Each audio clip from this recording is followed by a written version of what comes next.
Sheriff's Office is investigating a case of road rage. It ended in a shooting between the driver of a car hauler and another driver.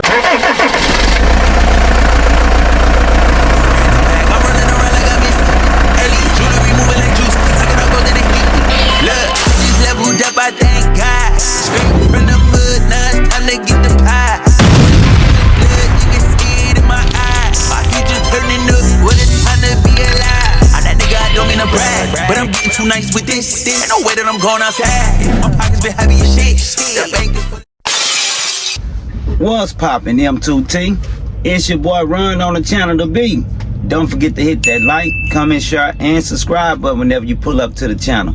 And while you at it, hit that post notification button for your boy so whenever I drop, you can hop up in the truck and roll with me. See what's poppin'.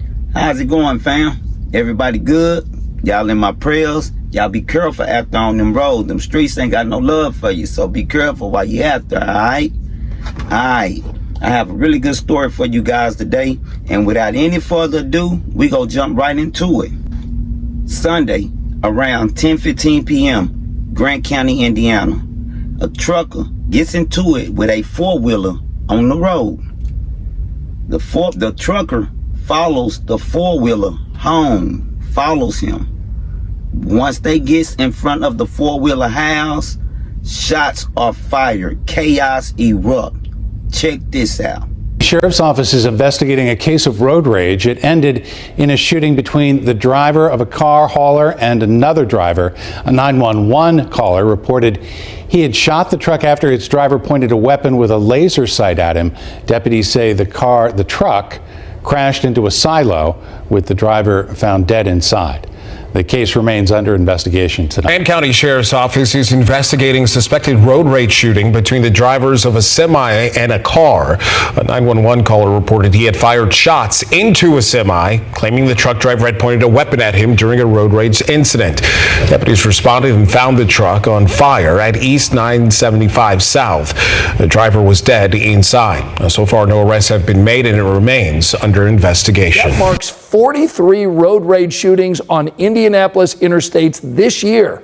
Our Rich and I looked into the numbers, and tonight discovered gun violence on the interstate is accelerating at a record pace. In the car where a teen was shot on 465. Two men with guns in an argument, one man at Thompson and Emerson.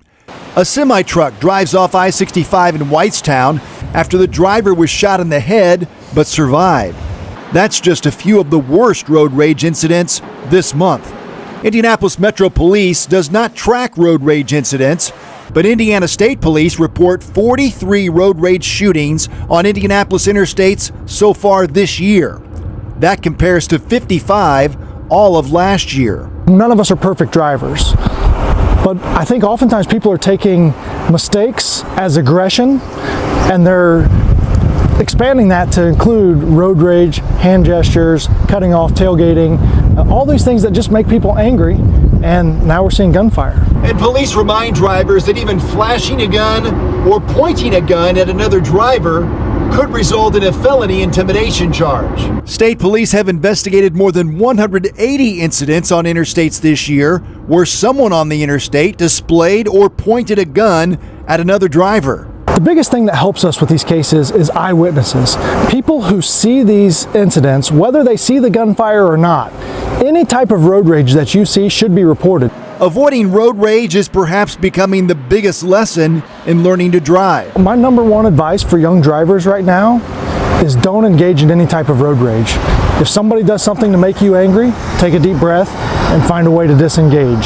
If you do something to make somebody else angry, find a way to disengage and take a deep breath. Good advice for drivers of all ages.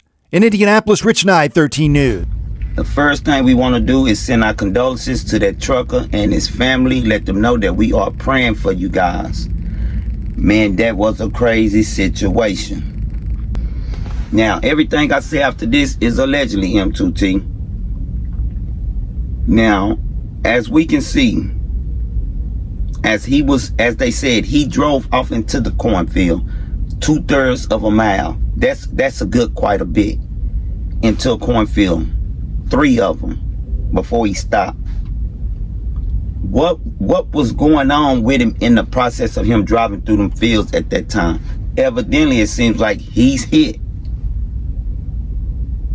And if they found him deceased, then that means when he was hit, he was either deceased upon being hit, or he was fighting for his life, trying to breathe, and traveling through them fields, not even knowing he's traveling through these fields, because he's fighting for his life.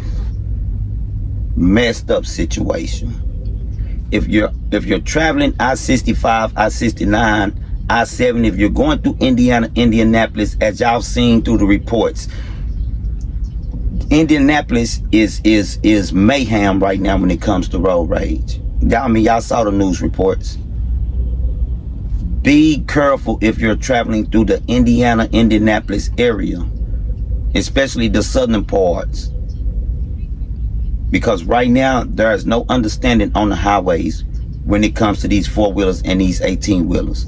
We've covered a story. Y'all saw the story where the 18-wheeler was being brake checked by the young man and the young lady that they just recently arrested for firing at him and shooting him in his head. The number $1 million question is, why did this trucker follow him home? Why did our brother follow him home? Why did that trucker do that? It's 10:15 p.m. That's at night. And this was in a rural area.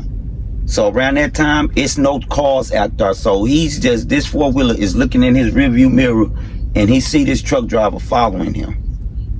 If someone followed you, or one of you guys, to y'all house, what you gonna do?